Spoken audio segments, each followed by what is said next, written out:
Pessoal, tudo bem? Como sabemos, a química está presente em muitos aspectos do cotidiano, não somente em laboratórios e indústrias, mas também no café do dia a dia, na sala de aula, no carro e até mesmo em nosso organismo. Citando agora um dos processos mais fascinantes que ocorrem durante o preparo dos alimentos, tem-se a reação de Maillard, que será o tema do nosso vídeo de hoje.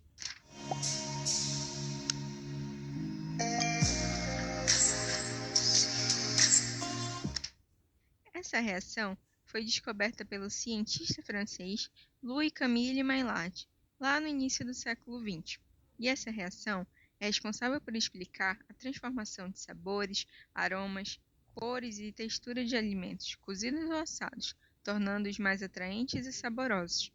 Essa reação não é apenas um conceito científico distante, mas algo que pode ser observado diariamente, na crocância da batata frita, no cheiro de pão recém-assado ou no aroma irresistível de biscoitos ou bolos saindo do forno. Essa reação ocorre quando carboidratos, os açúcares e proteínas presentes nos nossos alimentos interagem em altas temperaturas, geralmente acima de 140 graus. Essa interação gera uma série de reações químicas que transformam a composição dos alimentos, criando compostos responsáveis pela coloração marrom-dourada, sabores intensos e aromas complexos. Essa reação pode ser intensificada pelo aquecimento e armazenamento prolongado, e alguns fatores como o pH e temperatura influenciam na velocidade da reação. Veremos isso mais para frente. Essa reação ocorre em 3 etapas. A primeira delas é a formação do composto de Amadori. No início, o grupo amino de uma proteína interage com o grupo carbonila de um açúcar redutor, como por exemplo a glicose ou a frutose. Esse processo gera uma substância instável, conhecida como base de Schiff. Os produtos dessa etapa são estáveis e sem cor. A segunda etapa é a decomposição desse composto. Ele se decompõe formando moléculas menores, como por exemplo os aldeídos e acetonas, responsáveis por criar sabores e aromas únicos. Esse composto formado possui característica a fluorescência e alta capacidade de absorver radiação, além de ser altamente reativo. O cheiro de carne grelhada ou o aroma doce de biscoitos vem dessa etapa. E é ali que também pode ocorrer o aparecimento da hexose e hidroximetilfurfural. A terceira etapa é a formação da melanoidina. Por fim, ocorre a polimerização dos compostos químicos gerados na fase 2, resultando na formação de pigmentos marrons, que são as melanoidinas, que conferem aos alimentos sua coloração dourada característica. Na indústria, a reação de Maillard é cuidadosamente controlada para maximizar os sabores, aromas e aparência desejadas ou não, mas tudo deve ser padrão.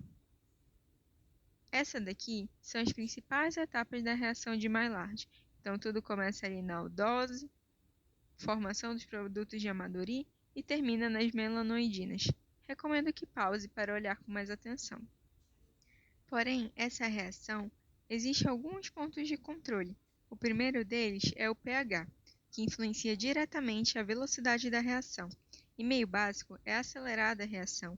Por isso, em produtos como biscoitos, muitas receitas industriais incluem o bicarbonato de sódio para o ajuste do pH.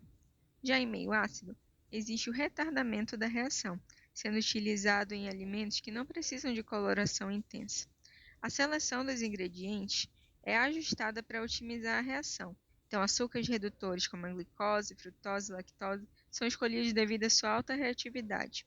As proteínas, ingredientes ricos em aminoácidos como o leite, trigo e soja, fornecem as bases necessárias para que a reação ocorra.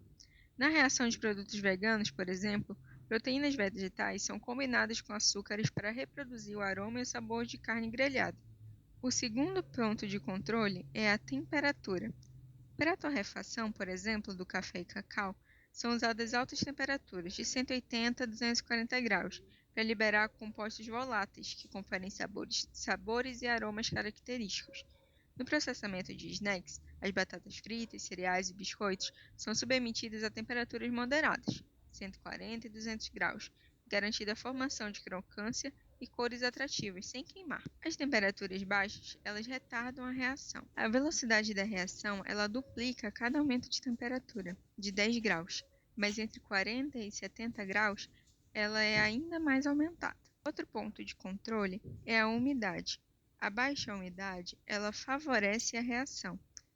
Alimentos como biscoitos e batatas fritas, eles têm pouca água disponível na superfície, que favorece essa reação de Maillard ao evitar a competição com a evaporação. Em uma umidade moderada, produtos como pães e bolos precisam de níveis equilibrados de água para garantir a coloração externa, enquanto preservam a maciez interna. Uma curiosidade é sobre o impacto que a umidade tem na qualidade dos alimentos e a importância das embalagens, que não basta serem atrativas, elas devem ser práticas e eficientes na conservação dos alimentos. Nos alimentos, a água pode estar em diferentes formas. A água livre é aquela que não está quimicamente ligada às moléculas do alimento e pode se mover facilmente dentro dele. Quando o alimento está em um ambiente mais seco, a água livre na superfície do alimento passa para o ar como vapor. Isso acontece porque o ar ao redor tem uma pressão de vapor de água menor do que a água no alimento. O gradiente de pressão puxa a água para fora. Conforme a água evapora da superfície, o alimento perde a umidade. No caso de alimentos como o pão, o interior que também contém água tenta compensar a perda, transferindo mais água para a superfície. Assim como grande parte da água é perdida, o alimento endurece e pode se tornar seco. No caso do pão, sua umidade interna migra para a superfície e em seguida evapora. Isso faz com que o amido recristalize, resultando em uma textura mais dura. Esse fenômeno é conhecido como retrogradação do amido, que também contribui para o endurecimento. Mas também, em ambientes muito úmidos, o pão pode absorver a umidade do ar, ficando mole ou emborrachado, dependendo do tipo de alimento e de sua composição. É por isso que a conservação adequada, como guardar em embalagens fechadas, ajuda a manter a textura desejada por mais tempo.